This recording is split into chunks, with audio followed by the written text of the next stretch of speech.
ভাই Lira import literally এত বাটপার, এত বড় বাটপার ওরা, মানে কি বলবো, ওরা হচ্ছে আজকে আমি ওদের শোরুমে গেছিলাম। এভারলির একটা হচ্ছে ফাউন্ডেশন কিনেছি, ওটা 850 টাকা, ঠিক আছে 850 টাকা মানলাম, এমনিতে নর্মাল জায়গায় 750 করে। আর হচ্ছে আমরা অত একটা মানে বিলের খেয়াল করিনি, আমরা হচ্ছে মানে জাস্ট জিজ্ঞেস করেছি যে আমরা তো জানি যে কোনটা প্রাইস রেঞ্জ কিরকম। তো হচ্ছে আইল্যাশ কিনেছি একটা ম্যাজিকের আইল্যাশ, ম্যাজিকের আইল্যাশ সেট হচ্ছে 650 টাকা। বলছে এটা 650 টাকা, মানে আমরা তখনও জানি না যে এটা হচ্ছে 650 টাকা। তারপর বলেছে এটার সাথে একটা ল্যাশ গ্লু দিয়ে দিয়েন। ওরা কি করেছে, যে ক্যাটের একটা ল্যাশ গ্লু দিয়েছে যেটার দাম 850 টাকা। তারপর বিল হলো 3500 টাকা, ঠিক আছে মানলাম 3500 টাকা। পরে আমরা দিয়ে চলে আসছি, পরে আমরা ভাবছি যে এত কি কিনলাম, বাসায় এসে দেখি যে এই কাহিনী ওরা করে রেখেছে বিলের মধ্যে, মানে অযথা হুদাই মানে এত টাকা দাম রাখে ওরা।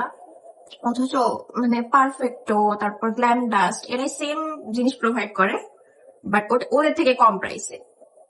মানে আমার তো মানে ওদের প্রাইস শুনে আমি চক্ষু চরম সেগুলো দেখে, শুনে তো অনেক just দেখেছি।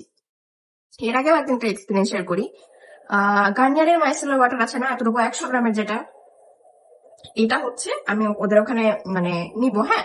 তো আমি তো জানি এটা দাম 400 কি 450 টাকার মধ্যেই হবে, 400-র মধ্যেই হবে, আমি জানি 350 দিয়ে আমি ওটা হচ্ছে কিনে বিল করতে দিয়েছি। এখন বিল করতে দেওয়ার পর বলছে 850 টাকা। আমি বলছি 850 টাকা কিসের, তাহলে আমি নিবো না। বলছে না এখন বিল করা হয়ে গেছে, এখন হচ্ছে দিতেই হবে। আমি বলছি যে না আমি নিবো না, তাহলে আপনি ক্যান্সেল করে দেন অর্ডার। বলছে না নিতেই হবে, এটা হচ্ছে যমুনা আউটলেটে, রাজশাহী গেছিলাম, রাজশাহী রমল প্লাজার আউটলেটে। মানে ওরা লিটারালি এত বাটপারি কিভাবে করতে পারে ভাই, আর কেউ এটা নিয়ে কোনো কথাও বলছে না, টু শব্দও করছে না, কেন আমি বুঝছি না কেন। রিলা ইম্পোর্ট নিয়ে কেউ কোনো কথা বলছে না।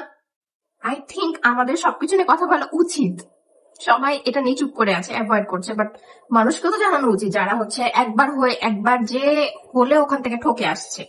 অবশ্যই সবাইকে সতর্ক করা উচিত যে এইরকম জায়গায় এরকম হাই রেঞ্জের প্রোডাক্ট না, বাট প্রাইস রেঞ্জ ওরা অনেক হাই রাখে। আমার মতে সবার সতর্ক থাকা উচিত। ওরা যে অ্যাডভার্টাইজমেন্ট করে বারবার যে হচ্ছে লিরা ইম্পোর্টই হচ্ছে কিসের কিসের ওয়েট এন্ড ওয়াইল্ড হ্যান ত্যান এই সেই, সবকিছু হচ্ছে অথেন্টিক ডিস্ট্রিবিউটর, ওরা হচ্ছে আমদানিকারক। তাই বলে কি তোরা হচ্ছে মানে আকাশ ছোঁয়া দাম রাখবি জিনিসের, এটা নিয়ে অবশ্যই ভোক্তা অধিদপ্তরে কারো না কারো একটা কেস করা উচিত। I don't know the process, কিন্তু আই থিঙ্ক আমি কোনোদিন করেই ফেলবো। তো এটাই শেয়ার করার ছিল আজকের এক্সপিরিয়েন্স, অ্যাকচুয়ালি কেবল বাসায় আসলাম আমি।